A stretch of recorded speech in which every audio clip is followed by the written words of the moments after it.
ঐকমত্যের বাইরে কিছু করার সুযোগ নেই। যে বিষয়গুলোতে ঐকমত্য হয়েছে তা নিয়েই সামনের দিকে এগিয়ে যেতে হবে বলে মন্তব্য করেছেন বিএনপির স্থায়ী কমিটির সদস্য আমির খসরু মাহমুদ চৌধুরী। তিনি বলেন, যারা বিএনপির সাথে আগে জোটে ছিল তারা চাইলে আলাদাভাবে প্রার্থী দিতেই পারে, কারো উপর কর্তৃত্ব করার কিছু নেই। আমি বুঝি নির্মাণের শিল্প, সালাম স্টিল বোঝে ডিউরেবিলিটি। সালাম স্টিল, মোস্ট ডিউরেবল স্টিল।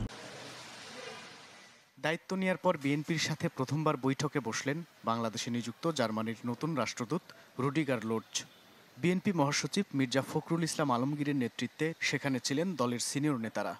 বৈঠকে আগামীতে বাংলাদেশের সম্পর্ক, ব্যবসা বাণিজ্য ও সমসাময়িক নানা দিক নিয়ে আলোচনা হয় তাদের। বৈঠক শেষে গণমাধ্যমের সাথে কথা বলেন বিএনপির স্থায়ী কমিটির সদস্য আমির খসরু মাহমুদ চৌধুরী।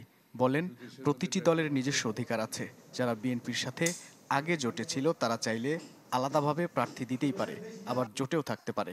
কোন দল কি করতেছে এটা প্রত্যেক দলের নিজস্ব সিদ্ধান্ত। আর বিএনপি কবে তার প্রার্থী ঘোষণা করবে এটা বিএনপির সিদ্ধান্ত, এবং বিএনপি সব চিন্তা করেই কিন্তু এই কাজগুলো করছে, তাই না? সুতরাং আরেকজন করছে বলে বিএনপিকে করতে হবে এরকম কোনো নিয়ম তো নাই।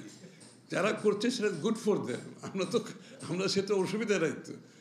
জুলাই সনদ বাস্তবায়নে রাজনৈতিক দলগুলোর মধ্যে যতটুকু ঐকমত্য হয়েছে তার বাইরে যাওয়ার সুযোগ নেই বলেও মনে করেন আমির খসরু।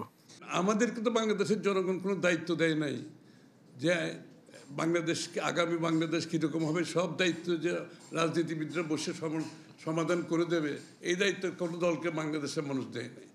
যেখানে ঐক্যমত হবে অতটুকু ঠিক আছে, না হলে আপনি জনগণের কাছে যান না, আগামী নির্বাচনে আপনার ম্যান্ডেট নিয়ে আসেন, আপনি যাই চান তা নিয়ে আসেন। রাষ্ট্রদূতরা কার সাথে কোথায় বৈঠক করবে তা নিয়ে বিএনপির মাথা ব্যথা নেই বলেও জানান দলটির এই সিনিয়র নেতা। কূটনীতিবিদ কার বাসায় সব এটা করছে তাদের নিজস্ব বিষয়। মাহবুবুর রহমান, চ্যানেল 24, ঢাকা।